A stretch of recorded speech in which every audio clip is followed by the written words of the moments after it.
நடந்துட்டு இருக்க NTPC graduate exam எழுத போறீங்களா? இந்த வீடியோ உங்களுக்காக தான். 1 மார்க் உங்களுக்காக நான் எடுத்து வந்திருக்கேன். Welcome to top wise Cuddalore. நான் உங்கள் JP. என்ன இருக்குன்னு பாருங்க. The position of how many letters will remain unchanged if of the letter nightmares is rearranged in the English alphabetical order. அதாவது the nightmares என்ற வார்த்தையில இருக்க லெட்டர்ஸை இங்கிலீஷ் alphabetical order வைஸ் எழுதுறப்போ எனக்கு எத்தனை லெட்டர்ஸ் அவங்களோட எத்தனை எழுத்துக்கள் அவங்க நிலையில இருந்து மாறாம இருப்பான்னு கேக்குறாங்க. ரொம்ப சிம்பிள் தான். ஒண்ணுமே இல்ல, அந்த வேர்ட்ல இருக்கிற லெட்டர்ஸ் எழுதிக்கோங்க ஃபர்ஸ்ட் alphabetical orderல. ஓகே, சோ அப்ப எனக்கு ஃபர்ஸ்ட் யார் வருவாங்க? A வருவாங்க. B இருக்கா, C இருக்கா, D இருக்கா? இல்ல, ஸ்ட்ரைட்டா E இருக்கு, G H I J K L M இருக்கு, N இருக்கு, அடுத்து R S T.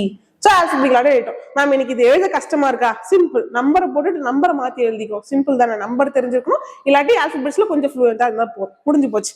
எத்தனை பேர் ரிமைன் அன்சேஞ்ச்டுனா எனக்கு மேல இருக்க லெட்டர் கீழே இருக்கணும். அவங்க எத்தனை பேர் தான் பார்க்க போறோம். G இருக்கா 1, ஓகே.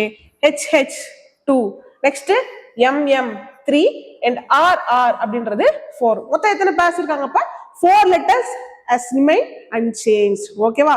அப்ப 4ன்றதா கரெக்டான ஆன்சரா இருக்க போகுது. Option D is the right answer. ஓகேவா? சோ இதே மாதிரி क्वेश्चन உங்களுக்கு கீழே வச்சிருக்கேன்.